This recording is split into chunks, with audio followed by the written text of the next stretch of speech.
Primeiro, curto e grosso. Evidente que a homenagem prestada ao Zé Paulo é mais do que bem recebida, é uma homenagem justa daquele que representou e representa ainda um dos maiores nomes dos jornalistas que por aqui passaram nesse microfone histórico e pesado, como eu sempre defini. Justíssima homenagem prestada ao jornalista José Paulo de Andrade. E que Deus o tenha. Porque o seu trabalho ficou como marca dessa emissora de rádio e não vai ser esquecido jamais. A sua obra ficou. Segundo lugar, quando eu ouvi esse parlamentar dizer que o Mato Grosso do Sul era no sul do Brasil, bom, o cara devia ter sido expulso do parlamento brasileiro, isso é uma barbaridade, o cara querer mudar a geografia do país, né? Será que ele não sabe nem onde ele está? O cara pode dizer uma barbaridade dessa no plenário, né? É o fim do mundo. Mas diante da roubalheira, da canalice, de medidas tomadas por alguns parlamentares, bandidos alguns, presos alguns, isso chega a ser fichinha. O cara não saber nem onde ele está, chega a ser fichinha. Eu posso dizer que São Paulo fica no Nordeste do Brasil, porque nós temos mais nordestinos aqui do que no Nordeste, nosso lindo Nordeste brasileiro. Mas o cara não sabe nem onde ele está e está representando o povo brasileiro. Pode falar um absurdo desse, que o Mato Grosso do Sul fica na região sul e que erraram. Erraram quando votaram em você, ô mané.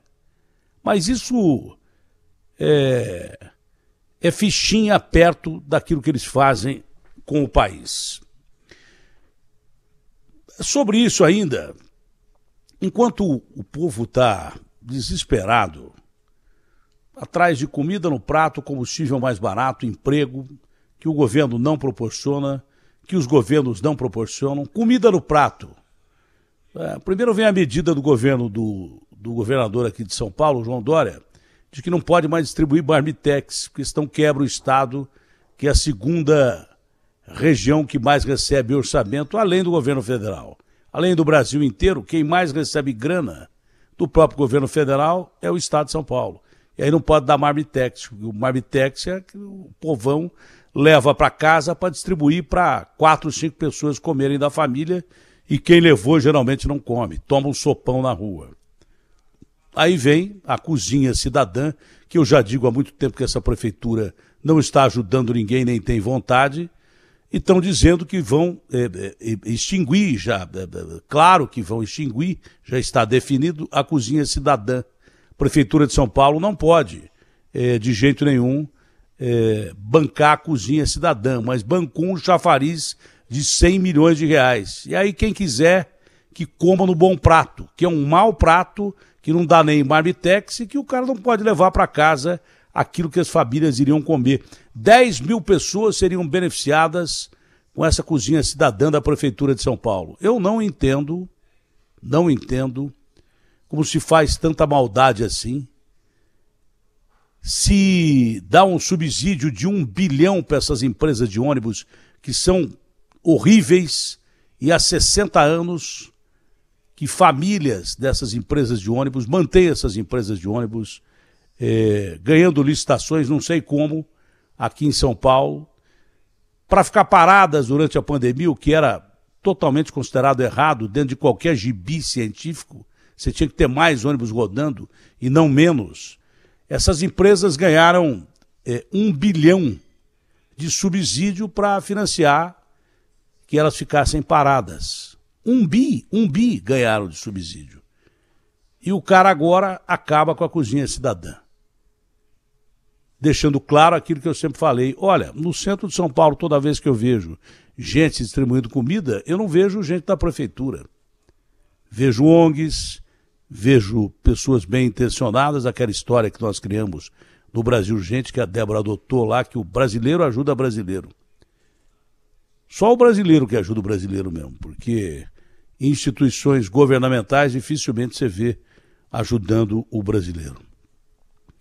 quanto a essa quarentena para militares e juízes de 5 anos, queriam 8 e vale para 2026, votada ontem no Congresso, na Câmara, para definição do Senado, eu acho que toda medida que você tira a liberdade de uma classe é antidemocrática.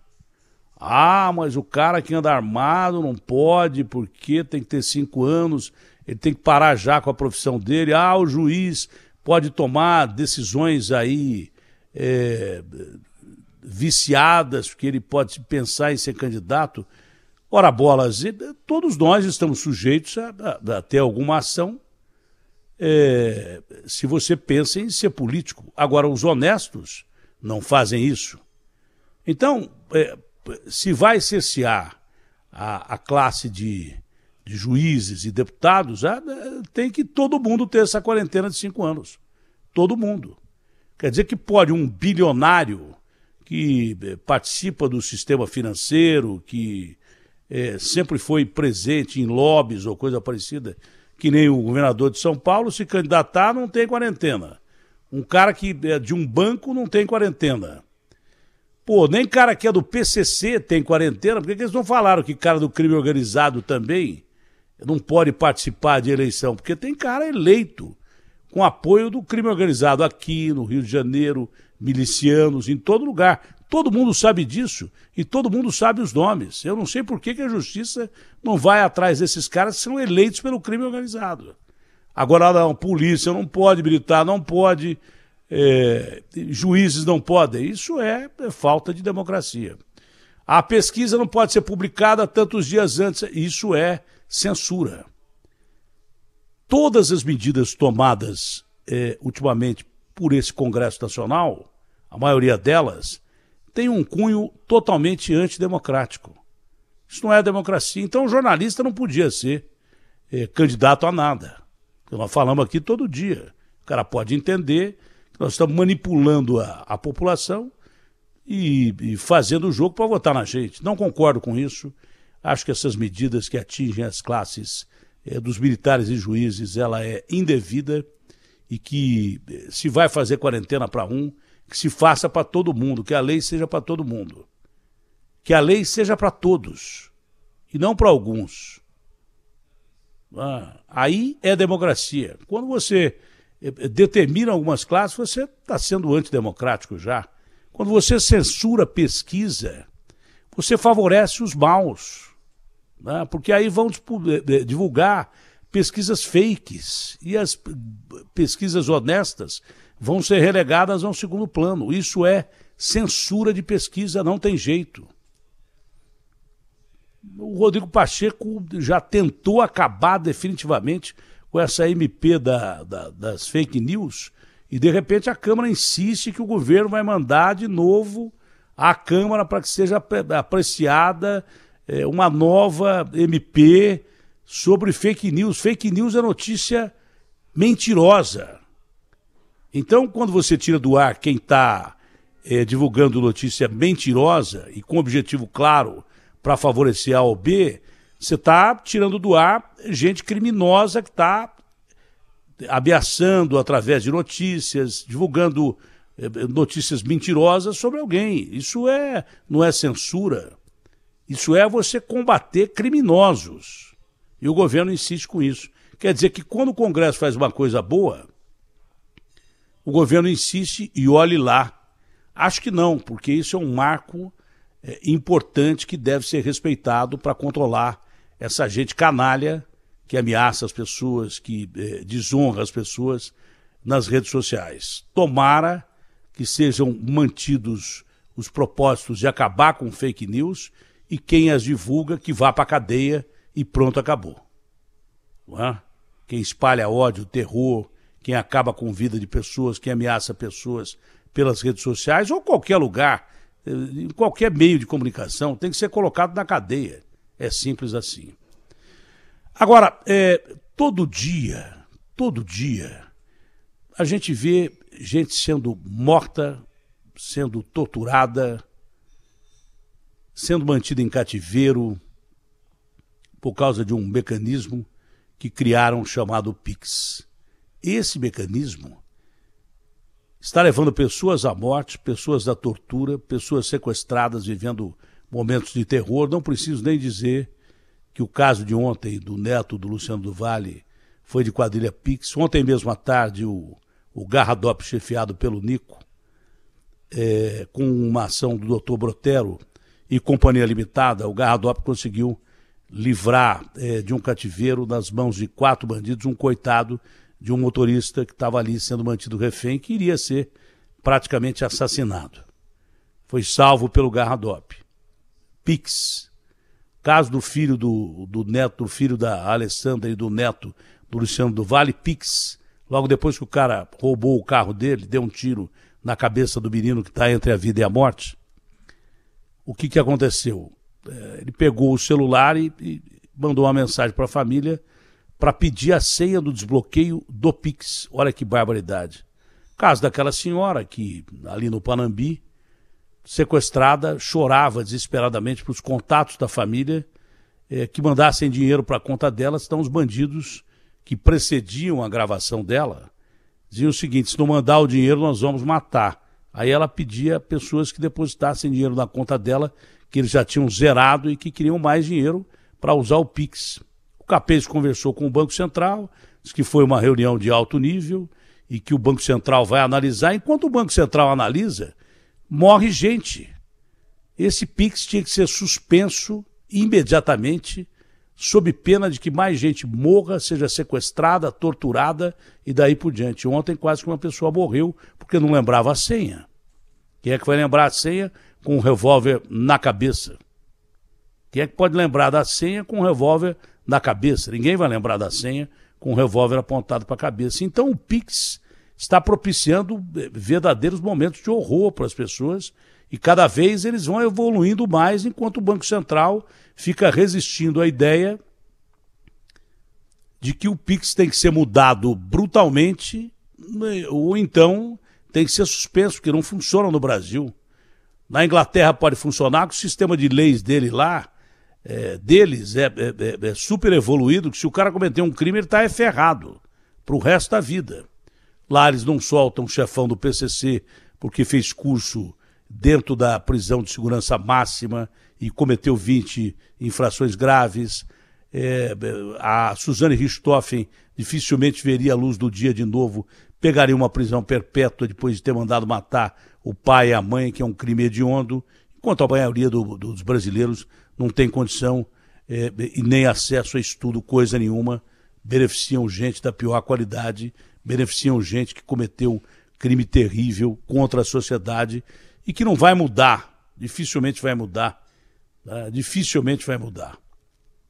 É essa a situação que nós vivemos no Brasil.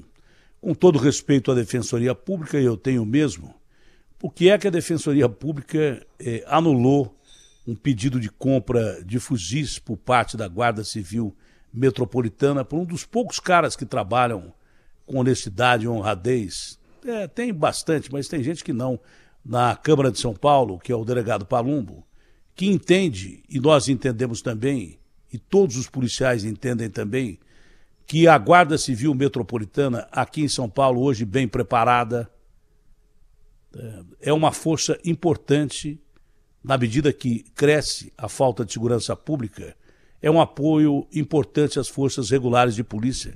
Os policiais reconhecem isso. Aí não permitem que comprem fuzis. Anulam a conquista que o Palumbo obteve para reforçar a Guarda Civil Metropolitana.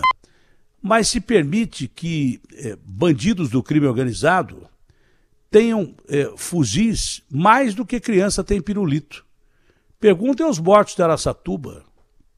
Perguntem às vítimas de Araçatuba que foram fuziladas com 5,56, fuzil de alto poder destrutivo. Perguntem às vítimas, porque bandidos estavam carregados de fuzis, não era com estilingue.